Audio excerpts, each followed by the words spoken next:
അടുപ്പത്തിരുന്ന് തിളയ്ക്കുന്നത് കണ്ടോ? എന്താണെന്ന് കണ്ടില്ലേ? നെല്ലിക്ക. ഇതൊരു 1/2 കിലോ നെല്ലിക്കയുണ്ട്. ഇത് ഞാനൊരല്പം നല്ലെണ്ണയും കുറച്ച് വെള്ളവും ഉപ്പും കൂടെ ചേർത്ത് വേവാനായിട്ട് അടുപ്പത്ത് വെച്ചിരിക്കുകയാണ്. ഇതവിടെ ഇരുന്ന് വേവട്ടെ. നന്നായിട്ട് വെന്ത് വിണ്ട് പൊട്ടണം. അത് കഴിയുമ്പോൾ നമുക്ക് സ്റ്റൗ ഓഫാക്കാം. നമ്മുടെ നെല്ലിക്ക വെന്തിട്ടുണ്ട്.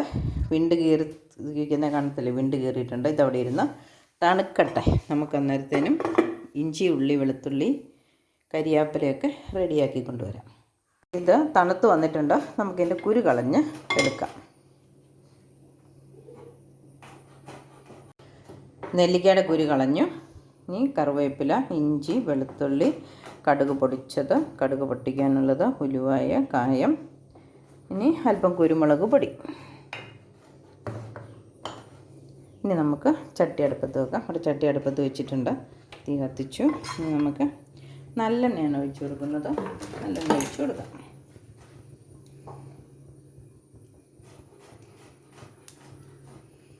വേറെ ഉണ്ട് കേട്ടോ, ഒരല്പം കൂടെ വേണമായിരിക്കും. നമുക്ക് ഇതിനകത്ത് ആദ്യം അങ്ങ് ഒഴിച്ചിട്ട് ബാക്കി അടുത്ത പാത്രത്തിൽ നിന്ന് ഒഴിച്ചാൽ മതി.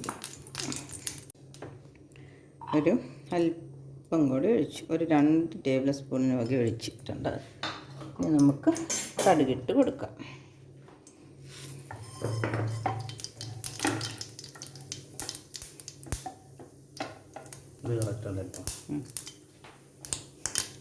ഇനി ഉലുവ ഇട്ട് കൊടുക്കാം.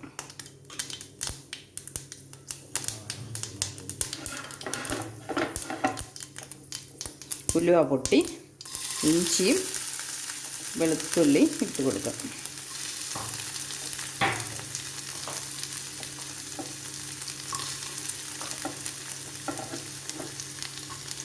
ഒരു ടേബിൾ സ്പൂണിന് വക ഇഞ്ചി വെളുത്തുള്ളി അരിഞ്ഞതുണ്ട്. രണ്ടും ഒപ്പമാണ് ഇട്ടിരിക്കുന്നത്.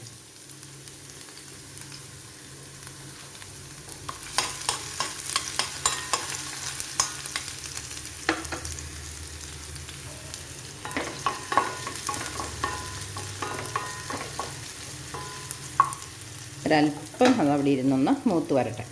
ഇഞ്ചി വെളുത്തുള്ളിയും മൂത്തിട്ടുണ്ട്. നമുക്ക് കറിവേപ്പില ഇട്ട് കൊടുക്കാം. പൊടികൾ ഇട്ടിട്ട് കറിവേപ്പില ഇട്ടാൽ കറിവേപ്പില ഉണങ്ങി വരികയില്ല. അതുകൊണ്ട് കറിവേപ്പില അങ്ങ് ആദ്യം ഇട്ടേക്കാം.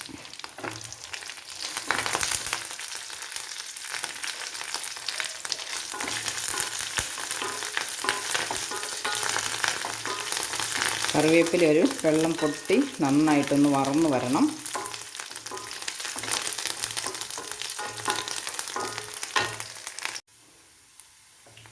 ഇനി നമുക്ക് കുരുമുളക് പൊടി,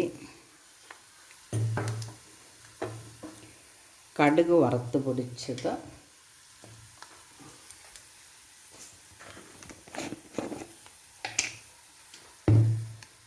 കായം പൊടിച്ചത്, ഒരല്പം മഞ്ഞൾപ്പൊടി. അത് നിർബന്ധമുള്ള കാര്യമല്ല, എങ്കിലും ഒരല്പം മഞ്ഞൾപ്പൊടി. ഇനി കാശ്മീരി മുളക് പൊടിയും എരിവുള്ള മുളക് പൊടിയും രണ്ടും കുറേശ്ശെ ചേർക്കുന്നുണ്ട്.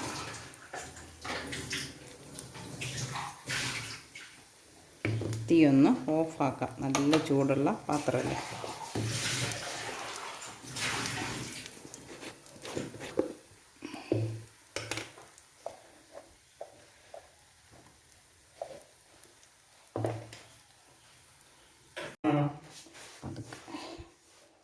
ഇനി അച്ചാറ് പൊടി. നമുക്ക് തീ ഒന്ന് കത്തിച്ച് അല്പം ഒന്ന് ചൂടാക്കിയിട്ട് നെല്ലിക്കയുടെ വെള്ളം ഒഴിച്ചു കൊടുക്കാം.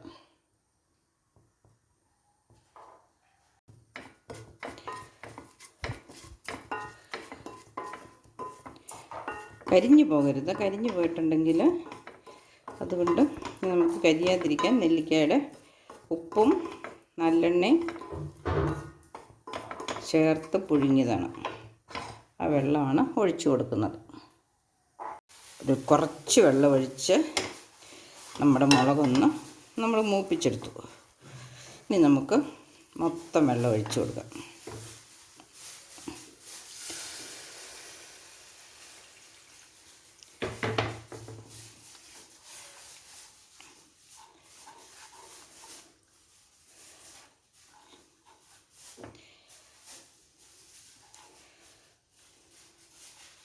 ഇതിനകത്ത് ഇഷ്ടമുള്ളവർക്ക് കാന്താരി മുളകും ചേർക്കാവുന്ന കേട്ടോ. അപ്പോൾ അതാദ്യം തന്നെ ഇഞ്ചി വെളുത്തുള്ളി ഇട്ട കൂട്ടത്തിൽ കാന്താരി മുളകും കൂടി ഇടണമായിരുന്നു.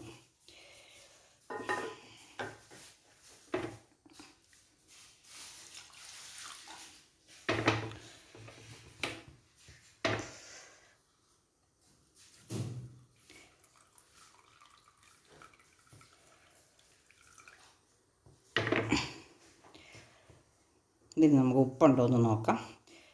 നെല്ലിക്കായ്ക്ക് പാകത്തിന് ഉപ്പുണ്ട്. ഇനി ചാറിന് നല്ല പാകത്തിനുള്ള ഉപ്പുണ്ടെങ്കിൽ പാകത്തിന് പറ്റിക്കഴിയുമ്പം ഉപ്പ് നോക്കിയിട്ട് കുറവാണെങ്കിൽ നമുക്ക് ഉപ്പിട്ട് കൊടുക്കാം.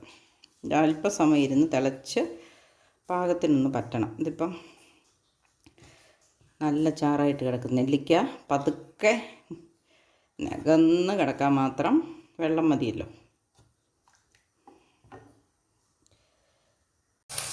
പാകത്തിന് കുറുകി പറ്റി വന്നിട്ടുണ്ടല്ലേ. ഇനിയിപ്പം നമുക്ക് നെല്ലിക്ക ഇട്ട് ഒന്ന് തിളപ്പിക്കാം.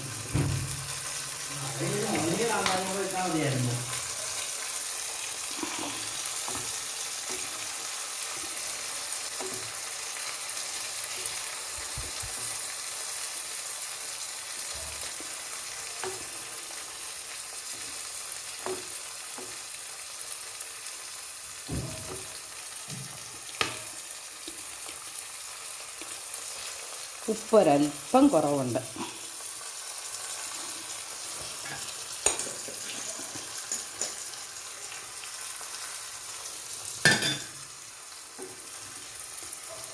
ഇനി പതുക്കെ തിള വരുന്ന കഴിയും. തീ കുറച്ച് വെച്ചിട്ട് പതുക്കെ തിളയ്ക്കുമ്പോൾ നമുക്ക് നിർത്താം.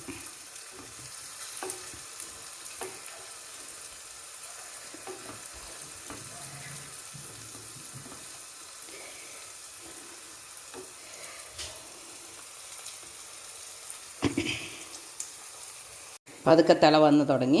നമുക്ക് തീ ഓഫാക്കാം. പിന്നെ എൻ്റെ വീഡിയോ ഇഷ്ടപ്പെട്ടെങ്കിൽ എല്ലാവരും ഷെയർ ചെയ്യണം, ലൈക്ക് ചെയ്യണം.